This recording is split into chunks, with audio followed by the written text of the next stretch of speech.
Alright guys, so I'm out here trying out a new camera. Uh Feels good. Looks pretty good. Wow. It's very very clean. So now let's talk about something. It's been a while we talked about. Let's talk about God. Legit, let's talk about God. So, in philosophy, there are really ways that they try to prove God or disprove God in philosophy. Arguments saying that God is either all powerful or, as a matter of fact, quite the opposite, because he would either be in charge of everything or not in charge of everything. Does that make sense? Sort of, sort of like an example of all of this is he has to control both everything, all the good aspects, all loving aspects, and as well as the bad, it's evil, or he's not all powerful. So they like to quantify, terms that we use: all powerful, all loving, uh, and all knowing, all that stuff, with free will compacting in that. So, what this means, not that the Bible uses any of these terms to describe God, but in terms of this, you would have to know what what is the characteristics of God. Now, sure, as it stands, you wouldn't need just one book to describe him. You wouldn't take a book or a person or any of that type of thing. Or, what any means that you know God.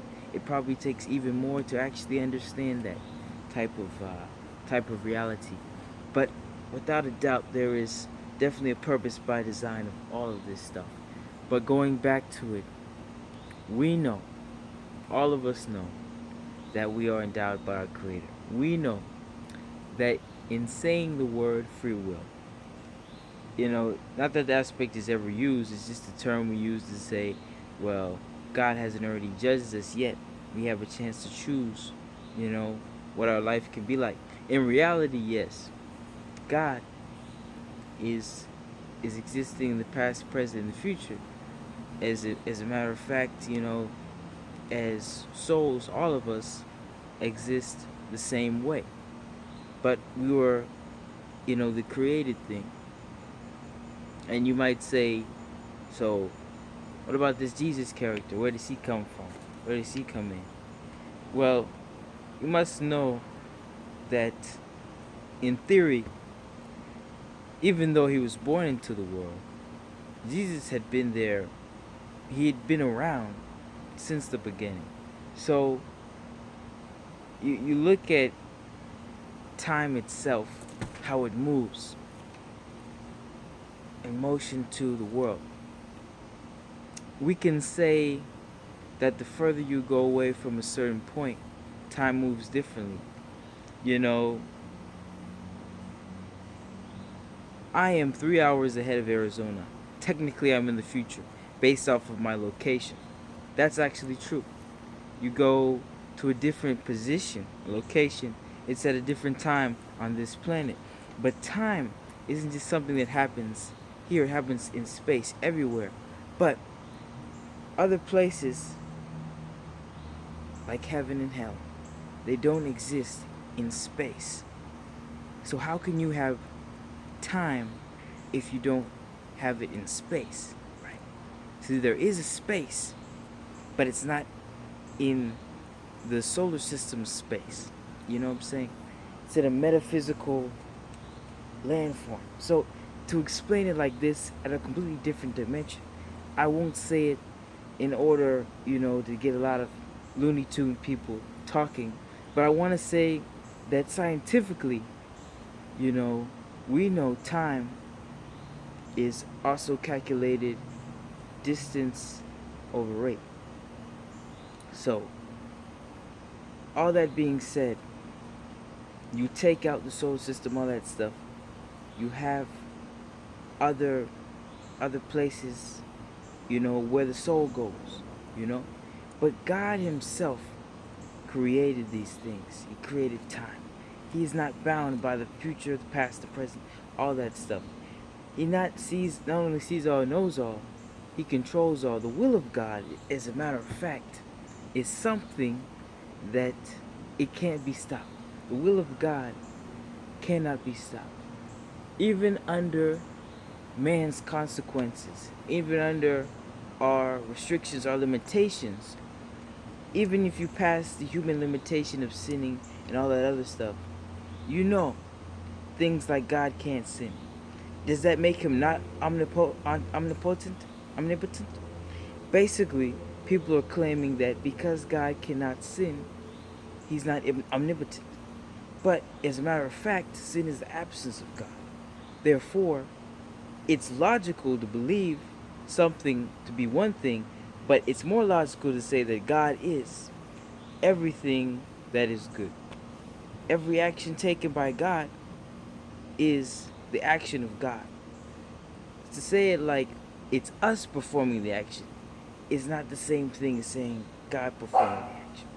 So, logically, it isn't something amorphous here. There's a shape, there's a form created in His image. So whatever you think that created is in his image means, then you can take that to the bank. Now, I say this to say this. What does that mean in terms of in the beginning God said let there be light? So the first thing is light. Is light the absence of darkness, or is darkness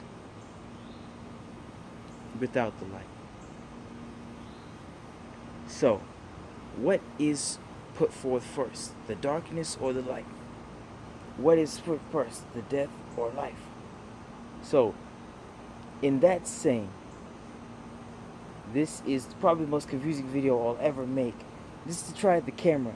But, just philosophically speaking, if you can take your life into account to say that God might know everything before I know.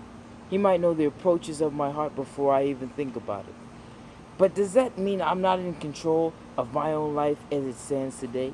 Even if the choices I make might be in the will of God or out of the will of God, that still everything I need to give into account of my own life. And that being said, even if it seems like you're still not in control and God is in control, you probably want God in control all the time. It might not promote what you would want, but it's what God will want. So, in terms of that, no one can escape the will of God. I'm going to tell you right now, even today, you're like, if I do this bad thing, is that the will of God? Well, I'll tell you what, it's all taken into account somewhere. Somewhere it's already been paid in full, somewhere at some time. As long as you perceive time, then yes, it exists. But God is not, He's not under time in that sense. So you see this physical matter stuff, it's in space-time. All that other stuff out there in outer space, floating through different dimensions, yeah, of course. But God is definitely always there. He's in us, out of us, all that stuff. And we speak of all that stuff to say, one consequence of time, but there are multiple consequences of time happening at the same time. We talk about multiverse level stuff.